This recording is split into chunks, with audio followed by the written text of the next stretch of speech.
And we should recognize at the top of the program that not only a famous wrestling veteran legend, but also one of the godfathers of the whole wrestling belt business and industry, Reggie Parks, passed away just, I guess, yesterday. And gosh, and I forgot to note how old he was, but he would have been in his early 80s at this point, would he not? Or do you know? I'll find his age right now, but that sounds right. And for people who don't recognize the name, Reggie Parks in the 50s and 60s and 70s was a journeyman wrestler that wrestled in, like umpteen territories, almost everywhere, all across the country. And especially he had spent a lot of time in the AWA for the last half of his career. And he worked toward the end of it under a mask as the Avenger, because he was always in great shape and had a great looking physique. But as he got into his 40s, facially, he looked older. So he put a hood on and boom. 87. 87. Holy shit. Well, there you go. But anyway, but he became more integral to the wrestling business toward the latter years of his in-ring career than after he retired, because he was the guy that made, in the early days when you could only get them in a few different places and they meant something, he made the title belts for the different wrestling promotions.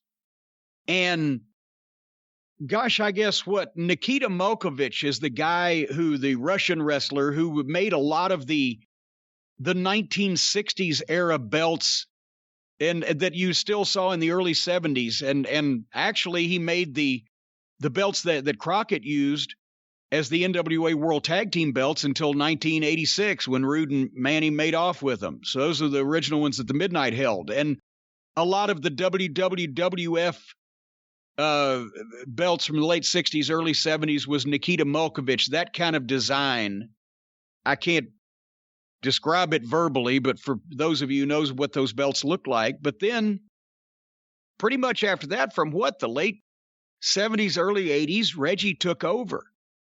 And he made almost all the territory belts. He didn't make the domed globe.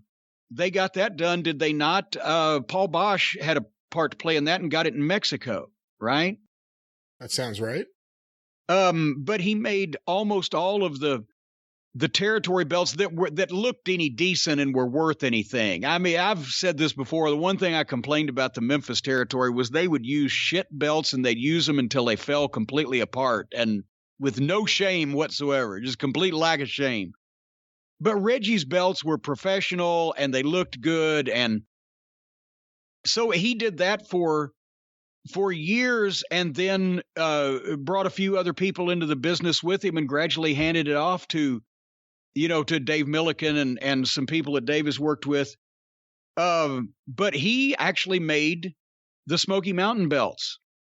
And it's a funny thing because I don't have any real personal anecdotes about Reggie because I met him once finally at a fan fest somewhere, years ago, but in the modern era, right?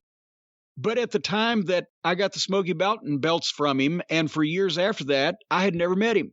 Not in person. I talked to him on the phone because you just knew that when you started a company or needed a belt in the 80s and 90s, well, somebody better call Reggie. And, when the territories went out of business, he slowed down there a little while in the early 90s. Thankfully, I was able to get him to do the Smoky Mountain belts, but I had no idea of what the process was for making belts. Right. I didn't know how the plates are made or shaped or the gold embossing or whatever is put on or the letter. I knew what I wanted them to look like based on being a fan of wrestling and seeing belts and knowing belts, but I had no idea how they were made. So this is how good Reggie was. I said, I got his number and called him on the phone, explained I wanted 2 tag belts and a singles belt. And I said, Reggie, if I just kind of sketch this out or draw it out on a piece of paper for you, how I kind of want it to look, is that good? Oh, yeah. And I said, and I don't like the slick gold. I like the texture. Like, the guys wearing the gold. He could identify with this. When the guys in the 80s in the big territory started making all the money, they got the big fucking gold bracelets and watches and that textured look to it. Oh, yeah.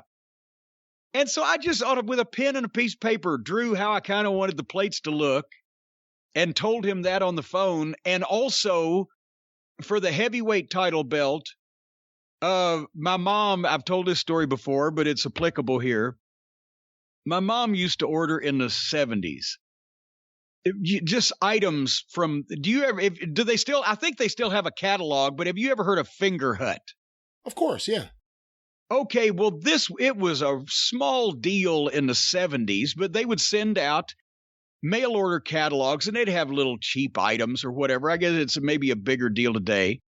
But if you bought something or bought X amount of things or whatever, they'd give you free gifts and they were cheap gifts. And she had somehow amassed a treasure trove of 7 giant cubic zirconia fake diamonds as Finger Hut free gifts. And I saw him when I was visiting one day. And before, when I was setting Smoky Mountain up, I said, "Are you going to use these fake diamonds?" Right? Well, what a question. She's like, "No, take them." So I sent him the fake diamonds and had him put them in the points on the crown in the et cetera, the area of the crown in the heavyweight title belt. And anyway, that's what the point I was going to make from that. He was so good. Boom. Within a couple of months, he had done the belts, sent them to me in a box in the mail. They looked beautiful. Everybody's obviously seen pictures. And that was also made the Smoky Mountain heavyweight title even more sentimental to me because my mom's fake Finger Hut diamonds were in it. And he always stamped his name with the leather stamp on the end of one of the belts where it straps on the back, Reggie Parks, and those are stamped on there also. So anyway, 87 years old. So I hope I make it that far. But I'm not so sure about, Brian. You're not so sure I'll make it, or that you'll hope I'll make it? Either one. Hey. Well, that'd be a long way for you to go, being as you're only a mere scant of a pup of a lad.